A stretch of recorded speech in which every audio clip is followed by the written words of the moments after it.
Hello प्यारे साथियों, कैसे हैं आप लोग। उम्मीद करता हूं आप सभी लोग ठीक होंगे।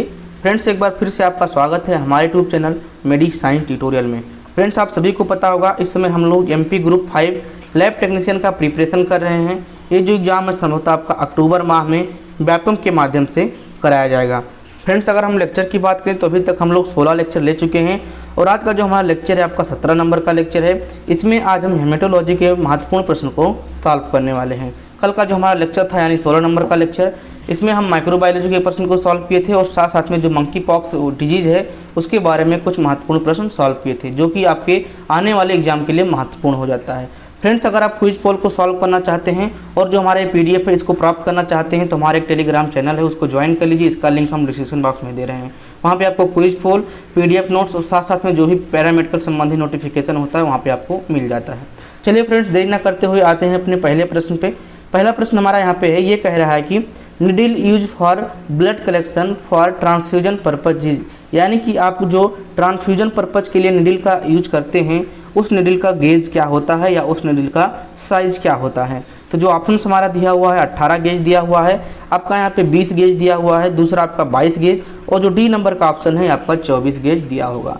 आप सभी को पता होगा जब हम कलेक्शन करते हैं यानी कि जो ब्लड बैंक में कलेक्शन किया जाता है उसके लिए हम लोग यहाँ पे 16 गेज का निडल उपयोग करते हैं। बट अगर हम इस ब्लड को ट्रांसफ्यूज कर रहे हैं किसी पेशेंट में तो वो हमारा क्या हो जाता है 18 गेज का हो जाता है। तो ऑप्शन नंबर यहाँ पे आपका ए वाला सही जाएगा। ठीक है, अगर हम बात करें गेज की तो यहाँ पे इतना ध्यान रखिएगा कि जितना भी आपका गेज ऊपर जाएगा, ठीक है, नंबरिंग आपका ऊपर जाएगा वो उतना ही पतला होता जाएगा, उतना ही आपका थिन होता जाएगा आपका निडल, और जितना ही आपका नीचे आएगा वो उतना क्या होता जाएगा आपका मोटा होता जाएगा। ठीक है, तो अगर 16 गेज की निडल की बात करें तो 16 गेज निडल ज़्यादा मोटा होगा अपेक्षा 18 के, और 18 गेज ज़्यादा मोटा होगा अपेक्षा 20 के, और 20 गेज ज़्यादा मोटा होगा अपेक्षा 22, और 22 गेज ज़्यादा मोटा होगा अपेक्षा 24 के।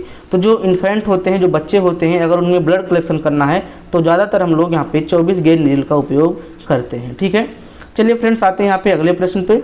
अगला प्रश्न हमारा यहाँ पे लिखा है all anticoagulant bind calcium ion except, यानी कि जितने भी यहाँ पे ऑप्शंस दिए हैं सारे के सारे कैल्शियम बाइंड करते हैं एक को छोड़ के। तो जितने भी हमारे एंटी कोगुलेंट होते हैं इसमें ज़्यादातर आपका जो है वो कैल्शियम को बाइंड करते हैं। ठीक है, यानी कि कैल्शियम उसमें कुछ ऐसा मतलब कि परिवर्तन होता है जिसमें कैल्शियम डिस्टर्ब कर दिया जाता है और हमारा ब्लड का क्लॉट होने से रुक जाता है। बट एक है जिसमें कैल्शियम का यहाँ पे डिस्टर्बेंस नहीं किया जाता है, तो उसका जो सही ऑप्शन हो जाता है वो आपका हिपैरिन हो जाता है। हिपैरिन में आपका एंटी थ्रोम्बिन के रूप में यूज किया जाता है, यहाँ पे कैल्शियम को डिस्टर्ब नहीं किया जाता है।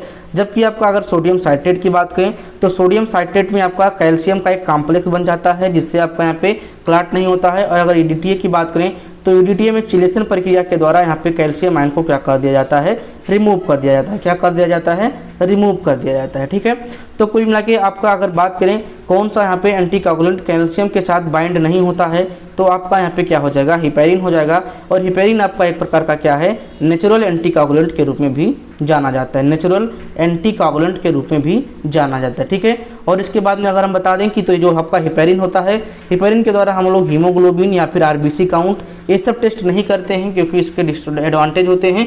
इसके जो स्मीयर होते हैं क्या करने लगते हैं, ब्लूइश कलर के शो करने लगते हैं, और प्लेटलेट और जो आपके आरबीसी होते हैं इसमें क्या हो जाता है, इसमें स्वेलिंग काज हो जाता है। ठीक है, तो इतनी बात ध्यान रखिएगा कि हम लोग हिपैरिन के द्वारा केवल एबीजी यानी कि आर्टीरियल ब्लड गैस और आपका जो फ्रेजिलिटी टेस्ट होता है, और साथ साथ में आपका यहाँ पे जो होता है ऑस्मोटिक फ्रेजिलिटी हो गया, ठीक है, PK6 डिफिशियंसी, ठीक है, ये 3-4 टेस्ट आपके हिपैरिन के द्वारा किया जाता है। ठीक, सोडियम साइट्रेट के द्वारा आपको पता होगा कि यहाँ पे हम लोग ESR का डिटर्मिनेशन करते हैं, साथ साथ में जो भी आपका कोगुलेशन फैक्टर होता है इसको स्टडी करते हैं। ठीक है, और ईडीटीए के द्वारा आप हीमोग्लोबिन, प्लेटलेट काउंट, आरबीसी ये सब कर सकते हैं। ठीक है, इसीलिए इसका ज़्यादा उपयोग होता है, इसको आप जनरल से के रूप में भी यूज करते हैं। ठीक है, चलिए आते हैं अगले प्रश्न पे।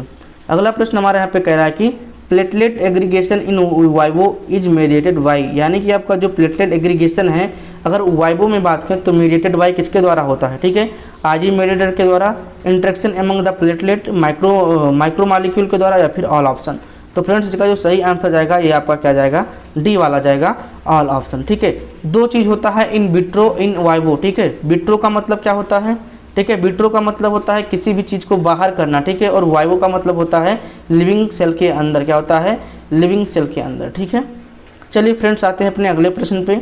अगला प्रश्न यहाँ पे कह रहा है कि satisfactory sample of bone marrow usually be aspirated by the, यानी कि अगर आप बोन मैरो सैंपल को कलेक्ट करना चाहते हैं अच्छे तरीके से, ठीक है, उसमें से आप सेटिस्फाई हो जाएं, तो आप कौन सा यहाँ पे एस्पायरेशन करेंगे, कौन सा साइड का यहाँ पे उपयोग करेंगे, ठीक है, स्टर्नम का या फिर आप इलियक क्रेस्ट का या फिर एंटीरियर और पोस्टीरियर इलियक स्पाइन का या फिर ऑल ऑप्शन का।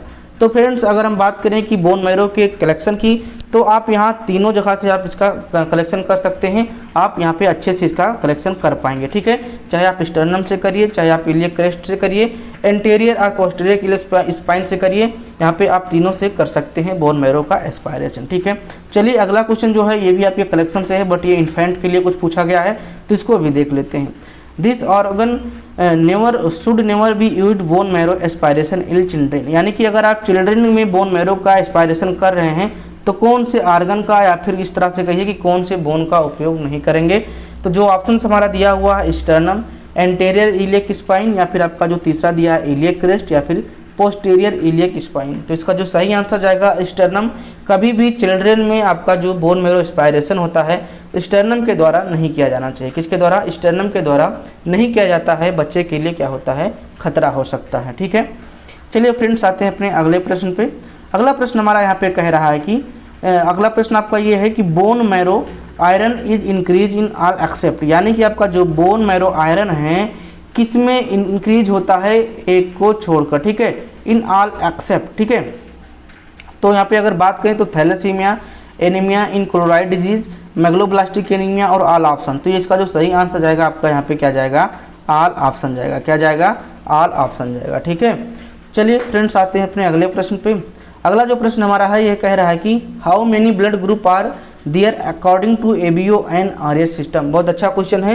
यहाँ पे दो चीज़ पूछा गया है कि अगर आप एबीओ के रूप में बात करें और साथ साथ में अगर आरएच फैक्टर को भी यहाँ पे इंक्लूड कर दें तो टोटली आपका ब्लड ग्रुप कितने प्रकार का हो जाता है।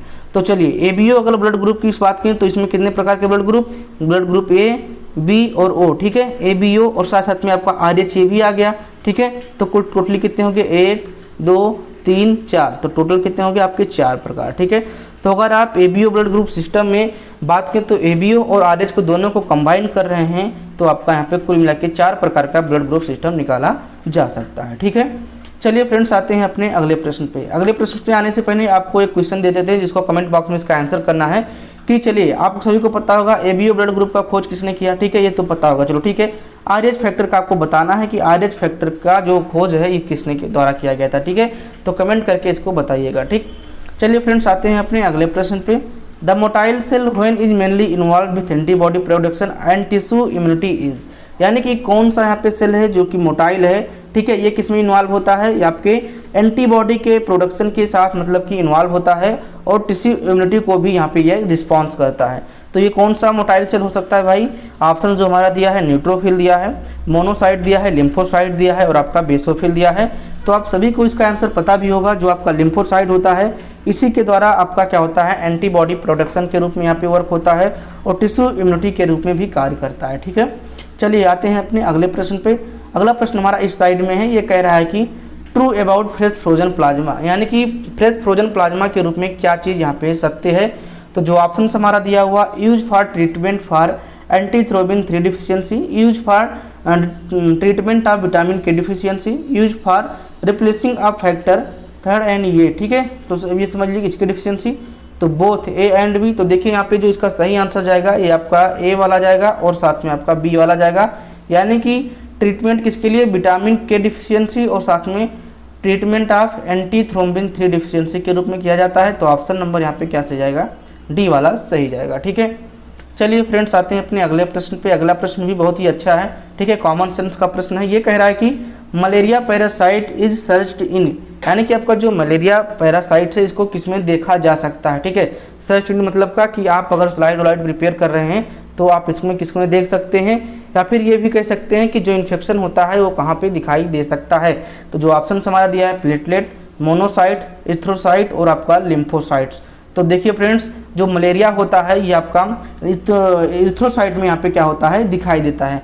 जब आप मलेरिया का स्लाइड प्रिपेयर कर रहे होंगे तो सब लोग कहते हैं कि मलेरिया का मतलब कि मलेरिया को अगर देखना है तो आप क्या करिए, 2 प्रकार का स्लाइड बनाइए, एक ब्लड का थिक स्लाइड और आपका क्या होता है, थिन स्लाइड बनाइए। क्या कहते हैं, थिन स्लाइड बनाइए। ठीक है, थिन में क्या देख सकते हैं, थिन में ये पता करते हैं कि हाँ मलेरिया है कि नहीं, और थिक में क्या पता करते हैं कि पर्टिकुलरली कौन सा स्पेसीज आपका है जो कि मलेरिया काज किया हुआ। ठीक है, प्लाज्मोडियम वाइवेक्स है, प्लाज्मोडियम मलेरी है, इसका पता अगर लगाना है आपको तो आप थिक स्मेयर का उपयोग करेंगे। ठीक है, तो आपको मलेरिया का अगर सर्च करना है पैरासाइट को तो कहाँ पे आप एरिथ्रोसाइट में सर्च कर सकते हैं। ठीक है, चलिए फ्रेंड्स आते हैं अपने अगले प्रश्न पे। अगला प्रश्न हमारा कह रहा है कि what is the appropriate temperature for storage of PRP, यानी कि अगर आप प्लेटलेट रिच प्लाज्मा को स्टोर करना चाहते हैं तो कितने अप्रोप्रिएट टेम्परेचर पर इसको आप स्टोर करेंगे। तो इसका जो ऑप्शन हमारा दिया है 2 से 8 डिग्री सेल्सियस, 30 से 35 डिग्री सेल्सियस और 20 से 25 डिग्री सेल्सियस और -2 से -8 डिग्री सेल्सियस। तो इसका जो सही आंसर जाएगा आपका सी वाला जाएगा, यानी कि अगर आप प्लेटलेट रिच प्लाज्मा को स्टोर करना चाहते हैं तो आप 20 से 25 डिग्री सेल्सियस पे इसको आप स्टोर कर सकते हैं। अब आप कमेंट करके बताइए कि कितने दिनों के लिए इसको हम स्टोर कर सकते हैं। ठीक है, जब तक आप कमेंट नहीं करेंगे तब तक कैसे पता चलेगा कि आपको आ रहा है या नहीं, या फिर हम जो हमारा अगला लेक्चर होगा उसमें इस क्वेश्चन को मेंशन करें या ना करें। ठीक है, चलिए फ्रेंड्स आते हैं अपने अगले प्रश्न पे। अगला प्रश्न हमारा है what is the test that not done in blood bank, यानी कि कौन सा यहाँ पे टेस्ट है जो कि आपके ब्लड बैंक में डन नहीं किया जाता है या फिर ब्लड बैंक के लिए उपयोगी नहीं है। तो जो ऑप्शन आपका है ग्रुपिंग है, क्रॉस मैचिंग है, ब्लड बैग स्क्रीनिंग है या फिर प्रोथ्रोम्बिन टाइम। तो देखिए फ्रेंड्स, जो प्रोथ्रोम्बिन टाइम होता है इसका कहाँ उपयोग करते हैं, कागुलेशन स्टडी में करते हैं। किसमें, कागुलेशन स्टडी में करते हैं। क्लॉटिंग हो रहा है नहीं हो रहा है, ब्लीडिंग ज़्यादा हो रहा है कम हो रहा है, कितने टाइम के लिए हो रहा है, इस सब चीज़ को अगर हमको स्टडी करना है तो आप कागुलेशन स्टडी करते हैं। और पीटी टाइम आपका क्या है, ये आपका कागुलेशन स्टडी के अंतर्गत आता है। जबकि आपका ग्रुपिंग, क्रॉस मैचिंग और ब्लड बैंक स्क्रीनिंग ये आपका किस में आता है, ब्लड बैंक के टेस्ट में आता है। तो इसका जो सही आंसर जाएगा आपका प्रोथ्रोम्बिन टाइम जाएगा, क्योंकि पूछा है कि कौन सा ब्लड बैंक का यहाँ पे टेस्ट नहीं है। ठीक, चलिए फ्रेंड्स आते हैं अपने अगले प्रश्न पे। अगला प्रश्न हमारा कह रहा है कि the widely use fixative for fix thin blood film in haematology laboratory, यानी कि अगर आपको थिक ब्लड फिल्म को क्या करना है, स्टोर करना है, सॉरी या फिक्स करना है, तो आप यहाँ पे कौन से फिक्सेटिव का उपयोग करेंगे, यही कुल मिला के क्वेश्चन है। एक बार क्वेश्चन को और रिपीट करते हैं। अगर आप थिन ब्लड फिल्म को क्या करना चाहते हैं, फिक्स करना चाहते हैं, तो आप इसमें से कौन सा केमिकल यूज करेंगे, कौन सा फिक्सेटिव यूज करेंगे। जो ऑप्शन दिया हमारा है एथेनॉल 70%, मेथेनॉल 70%, एथेनॉल एब्सोल्यूट और आपका मेथेनॉल एब्सोल्यूट। तो सही आंसर जाएगा आपका यहाँ पे जाएगा मेथेनॉल एब्सोल्यूट। तो ऑप्शन नंबर यहाँ पे डी वाला सही जाएगा। ठीक है, कौन सा जाएगा, डी वाला सही जाएगा। अगर आप यहाँ पे लिस्मन स्टेन कर रहे होते हैं तो आपको पता होना चाहिए कि जो हमारा लिस्मन स्टेन होता है इसमें पहले से फिक्सेटिव हमारा पड़ा होता है। क्या होता है, हमारा पहले से ही फिक्सेटिव पड़ा होता है। ठीक है, चलिए फ्रेंड्स आते हैं अपने अगले प्रश्न पे। अगला प्रश्न हमारा है DLC is done dot of the smear, यानी कि अगर आप डीएलसी को करना चाहते हैं तो आपके स्मेयर में कहाँ पे इसको देखेंगे। ठीक है, तो आप सभी को पता होगा जो हमारा स्मेयर बनता है इसमें 3 पार्ट होता है। ठीक है, एक आपका यहाँ पे होता है बॉडी, क्या होता है बॉडी, एक आपका यहाँ पे होता है हेड और एक आपका होता है टेल। क्या होता है, टेल। तो जो अगर आप यहाँ पे डीएलसी डन करना चाहते हैं यानी कि डीएलसी काउंट करना चाहते हैं तो आप यहाँ पे बॉडी रीजन से और टेल रीजन के बीच में क्या करते हैं, काउंट करते हैं। आपका जो यहाँ पे ऑप्शंस दिया हुआ है ये आपका सही जाएगा, कौन सा, head region, tail region, body region और आपका बोथ ए एंड सी। तो आप यहाँ पे बोथ ए एंड सी लगा सकते हैं। ऑप्शन नंबर यहाँ पे आपका क्या सही जाएगा, डी वाला सही जाएगा। ठीक है, चलिए फ्रेंड्स आते हैं अपने अगले प्रश्न पे। अगला जो हमारा प्रश्न है आपका hypotonic solution in plasma led to. ठीक है, क्या कह रहा है कि hypotonic solution in plasma led to RBC to shrink, RBC to burst, RBC not swelling or shrinking, RBC to turn to spherocyte. तो इसका जो सही आंसर जाएगा फ्रेंड्स ये आपका बी वाला सही जाएगा, आरबीसी टू ब्रस्ट। ठीक है, चलिए फ्रेंड्स आते हैं अगले प्रश्न पे। अगला जो प्रश्न है ये कह रहा है हमारा, ये कह रहा है कि the short formula for major cross matching. तो आपको सभी पता होगा कि जो क्रॉस मैचिंग होता है ये 2 प्रकार से होता है, एक आपका होता है माइनर और एक आपका क्या होता है, एक होता है मेजर।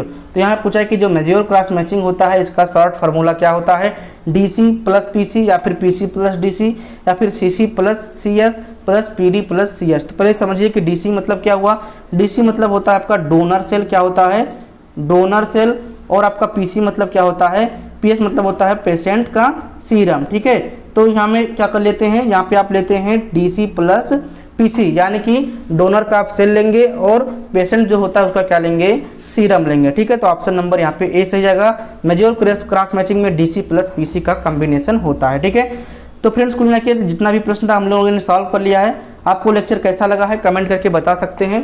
अगर अच्छा लगा है तो इसको आप लाइक करिए, नहीं अच्छा लगा है तो डिसलाइक का बटन है उसको भी कर सकते हैं। और साथ साथ में अगर आप टेलीग्राम चैनल नहीं ज्वाइन किए तो उसको ज्वाइन करिए, वहाँ पे आपको क्विज पोल, PDF नोट्स और जो भी नोटिफिकेशन होता है पैरामेडिकल से संबंधित तो आपको मिल जाता है। मिलते हैं आपको नेक्स्ट लेक्चर में, तब तक अपना ख्याल रखिए, पढ़ते रहिए। Thank you.